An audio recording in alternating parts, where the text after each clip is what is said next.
کربلا ایک تزلزل ہے محیط دوراں، کربلا خرمن سرمایہ پہ ہے برق تپاں، کربلا تب پہ ہے ضربت آواز اذاں، کربلا جرأت اظہار ہے پیش سلطان، فکر حق سوز یہاں کاش نہیں کر سکتی، کربلا تاج کو برداشت نہیں کر سکتی۔ جب تک اس خاک پہ باقی ہیں وجود اشرار، دوش انسان پہ جب تک ہے حشم تخت کا بار، جب تک اغراض سے اقدار ہے گرم پیکار، کربلا ہاتھ سے پھینکے گی نہ ہرگز تلوار۔ کوئی کہہ دے یہ حکومت کے نگہبانوں سے، کربلا ایک ابدی جنگ ہے سلطانوں سے۔ کربلا کل بھی تھی، آج بھی ہے، قیامت تک رہے گی۔ کربلا نہ ختم ہوئی ہے نہ کوئی ختم کر سکتا ہے، اس کو ختم کرنے والے خاک کے پیوند ہو گئے۔ نسلیں تباہ، حکومتیں برباد، زندگیاں خراب ہو چکی ہیں، کیونکہ کربلا صرف کربلا نہیں ہے۔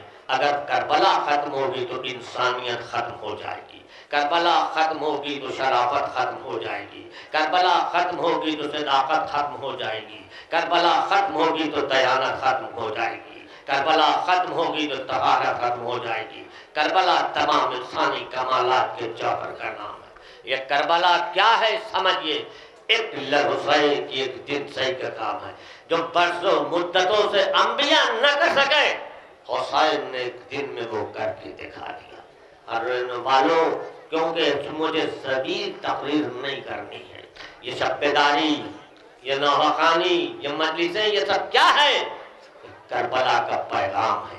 ہمارا اور آپ کا فریضہ ہے کہ ہم پیغام کربلا کو عوام تک پہنچائیں، اور ان مجلسوں کے ذریعے، ان شب بیداریوں کے ذریعے، ان ماتموں کے ذریعے ہمیں وہاں تک جانا ہے جہاں تک ہمیں فکر حسینی لے جانا چاہے گی۔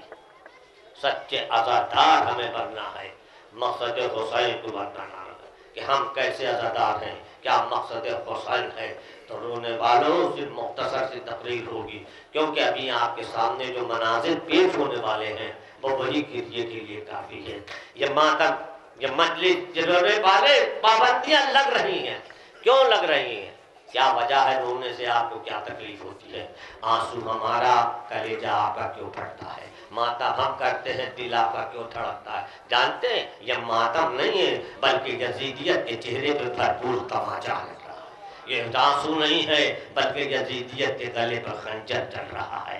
یاد رکھیں کہ آنسو وہ چیز ہوتی ہے جو تمام نقاب کشائی کرتی تھی۔ ابھی اس مجمع میں کوئی ہنستا ہوا انسان چلا جائے تو آپ کبھی نہ پوچھئے کہ بھائی تم کیوں ہنس رہے ہو، مگر اگر کوئی روتا ہوا ایک بچہ بھی جائے گا تو آپ اسے ضرور پوچھئے گا کہ کیوں رو رہے ہو، کیا سبب رونے کا ہے۔ اب آپ سمجھے آنسو پر پابندی کیوں لگا گئی؟ کہ قاتل کا چہرہ بے نقاب نہ ہو جائے۔ جب زبانیں بند ہو جاتی ہیں تو آنسو تاریخ کی زبان بن جاتی ہے۔ آج کا دن جو بیمار کربلا ہے، 35 سال تک روتے رہے، ایک نہیں 35 سال تک آنسو بہاتے رہے، اور ایسے آنسو بہاتے رہے کہ جو وضو کا پانی ہوتا آتا تھا واپس پٹ جاتا تھا۔ اللہ اکبر! ہے کوئی ایسا رونے والا تھا؟ 35 سال تک ماتم کرتے رہے، کیونکہ اگر کسی کا ایک بھی مر جاتا ہے تو زندگی بھر یاد کرتا ہے۔ جہاں ایک گھر سے ایک نہیں 72 جنازے نکلے ہوں، اس سید سجاد کے دل سے پوچھئے۔ بار باب ازا جس کے لیے میں نے زحمت دی تھی وہ یہ ہے کہ ابھی آپ کے سامنے جنت البقیع کے پرزور مناظر پیش کیے جا رہے ہیں۔ دیکھیں یہ الجھی ہوئی قبروں، یہ ویران مزاروں کو اب بھی فاطمہ کی تربت سے صبح علیہ کی صدا آ رہی ہے۔ اب بھی فاطمہ کی قبر سے نوحہ خوانی ہو رہی ہے۔ جانتے اس میں کس کی قبر ہے؟ فاطمہ الزہرا بذت الرسول کی قبر ہے، امام حسن کی قبر ہے، زین العابدین کی قبر ہے، محمد باقر علیہ السلام کے مزار، جناب جعفر صادق، مادر علی فاطمہ بنت اسد کی قبر۔ آج تک قبریں ویران ہیں، نوحہ خوانی کر رہی ہیں، سینہ زنی کر رہی ہیں۔ کون فاطمہ؟ رسول جس کی تعظیم کرتے تھے، جس کی چکی جبریل چلاتے تھے، قرآن جس کے گھر کا طواف کرتا تھا، آیت تطہیر جس کے گھر کا پہرا دیتی تھی، اللہ اکبر، رسول جہاں سلام کرتے تھے، جو بذت و منی تھی، اس کے بعد کیا مظالم ہوئے آپ سن سکتے ہیں؟ مصائب کی انتہا، 18 سال کی عمر اور عصا کا سہارا لے رہے ہیں۔ یہ ہے مظالم کی انتہا، 18 سال کی عمر اور عصا کا سہارا لے کے فاطمہ چل رہی۔ باپ کو رونے نہیں دیا گیا۔ یا علی، فاطمہ کے رونے سے ہمارا کام میں خلل پڑتا ہے۔ کہو رونے کا ایک دن ایک وقت معین، دیکھیں یہ رونے کی پابندی کہاں سے چلی؟ مدینے سے اٹھی اور کربلا تک چلی جائی، مگر جہاں علی ہے فاطمہ رو رہی۔ یہی تو وجہ ہے کہ زینب بھائی کا ماتم نہ کر سکی، سکینہ باپ کو نہ روتی تھی تو شبر تمانچے لگاتا تھا۔ دیکھیے ایک بیٹی اپنے باپ کو دل بھر کر نہ رو سکی۔ ایک خاص جہاں جنت البقیع میں فاطمہ جاتی تھی، بابا کا ماتم کرتی تھی، جس گھر پہ رسول کا سلام ہوتا تھا، آپ سنیے کہ وہاں آگ و لکڑیاں اکٹھا کی۔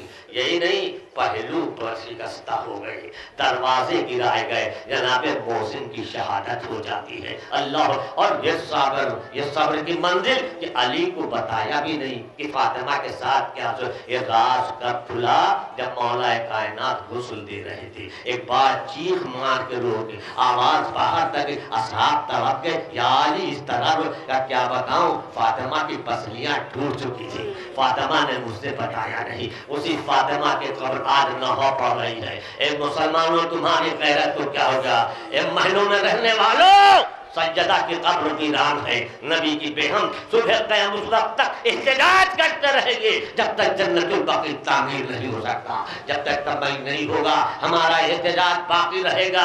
ہے نبی کی بیٹی فاطمہ کی قبر ویران، تم اسی میں سو رہے ہو، محلوں میں لیٹے، اور پھر کلمہ لا الہ الا اللہ بھی پڑھ رہے ہو، محمد کو اپنا غلام بھی سمجھ رہے ہو، اور محمد کی بیٹی کی قبر بھی نہیں بنا رہے۔ اللہ اکبر، 11 ہجری میں فاطمہ رخصت ہوئی، اس کے بعد دوسری قبر میں 50 ہجری میں امام حسن کو جودہ بن اشعث نے زہر دیا۔ معاویہ نے کہا کہ ہم یزید کے ساتھ تیری شادی، یہ جودہ بن اشعث کون؟ یہ ابو بکر کی بھانجی بھی تھی، آپ سن لیجئے، اس نے زہر دیا 50 ہجری میں، امام کے زہر دیا ہے۔ اللہ اکبر، مگر ہاں ابھی وارث ہے تو جنازہ اٹھا، لاشا چلا، مگر نانا کے پہلو میں جگہ نہ ملی، کیونکہ تیروں کی بارش ہونے لگی۔ جدھر تیروں کی بارش ہوئی، ادھر عباس نے ہاتھ اپنا تلوار کے قبضے پر، حسین آگے بڑھے، عباس یہ کربلا نہیں تھے، اے عباس یہ کربلا نہیں، اتنے تیروں کے بارش کہ 7 جسم تنے اطہر میں پائبست ہو گئے۔ عباس یہ دیکھ کے برداشت نہ کر سکے۔ جب حسین بھائی کو سپرد خاک کر کے آئے تو ہر بھائی گیا ہے اور زینب کو پرسہ دے رہا تھا، مگر عباس نے زینب کو پرسہ نہ دیا۔ ایک بار شہزادی نے کہا کیا بات ہے، سب نے تو پرسہ دیا، مگر عباس نے دیکھا عباس سے گجرے میں بیٹھے رو رہے ہیں۔ زینب نے کہا بھیا کیوں رہے تم نے پرسہ نہ کہا؟ بہن کس منہ سے؟ میں دیکھ رہا تھا بھائی کے جنازے پر تیر چل رہے تھے، میں نے چاہا کہ تلوار نکالوں، آقا نے میری تلوار بدلا۔ اے عباس یہ کربلا نہیں ہے۔ ہاں باب ازا 95 ہجری میں امام زین العابدین کی شہادت، 61 ہجری سے لے کے 35 سال تک مسلسل ہو امام زین العابدین آنسو بہاتے رہے۔ اللہ کو ایسا جری شجاعت ہے کہ 72 جنازوں کے بعد 35 سال تک زندہ رہنا، وہ جو حواس کے ساتھ، یہ امام زین العابدین کا کلیجہ۔ اس نے زہر دیا، ولی ابن عبد الملک ابن مروان نے زہر دیا ہے۔ اللہ اکبر، مگر آپ کا بھی جنازہ اٹھا، کیونکہ محمد باقر زندہ ہے، بیٹا موجود ہے، باپ کے ہر بیٹے نے باپ کا جنازہ اٹھایا۔ ہاں باب ازا 114 ہجری میں امام محمد باقر کی شہادت، اس نے زہر دیا؟ ابراہیم ابن ولید نے زہر دیا۔ اللہ اکبر، زہر دیا مگر کفن بھی ملا، غسل بھی ہوا، مجت اٹھی، کیونکہ امام جعفر صادق زندہ ہے۔ جب باپ بیٹا زندہ ہوتا ہے نا تو باپ کی مجت اٹھاتا ہے، مگر وہ بیٹا کیا کرے کہ جس کے ہاتھوں جگڑے ہوئے ہو، باپ کا لاشا سامنے ہو۔ 148 ہجری میں امام جعفر صادق منصور دناٹائی نے زہر دیا. اللہ اکبر. ہر امام ہمارا زہر سے شہید ہو رہا ہے. جنت البقیع آج بالنحو پڑھ رہی ہے. اماموں کی بے گناہی کا ثبوت پیش کر رہی ہے. شہادت کا مرثیہ آنسو. روز یہ فاطمہ کو پرسہ دیجئے. آج تک آپ فاطمہ کو حسین کا پرسہ دیتے تھے، مگر آج انداز بدلا. اے بی بی آپ کو حسین کا پرسہ نہیں دوں گا، بلکہ آپ کو بابا کو آپ کا پرسہ دوں گا. اے رسول اپنی بیٹی فاطمہ زہرا کا پرسہ لیے، آپ امام حسن کا پرسہ لیجئے. اے بی بی آپ زین العابدین کا پرسہ لیجئے، محمد باقر کا لیجئے، جعفر صادق کا لیجئے. ارباب ادا 4 اماموں کی قبر ہے. سب کی میت اٹھی، سب کا جنازہ اٹھا، سب کے بیٹے موجود تھے، مگر جو ہر بیٹا جب باپ کو سپرد خاک کرتا رہا تو ایک بار کربلا کی طرف رخ کر، اے میرے جد مظلوم حسین آپ کی غربت کا سلام. میں نے تو اپنے بابا کا جنازہ اٹھایا، آپ کی میت پہ غسل و کفن 3 دن تک پڑی رہی. ارے کیا وارث نہ تھے؟ امام زین العابدین ایسا بیٹا موجود تھا. ارے ہاتھوں میں زنجیر ہتھکڑیاں تو سامنے بابا کی میت بے کفن، ماں بہنوں کا کھلے سر دیکھنا.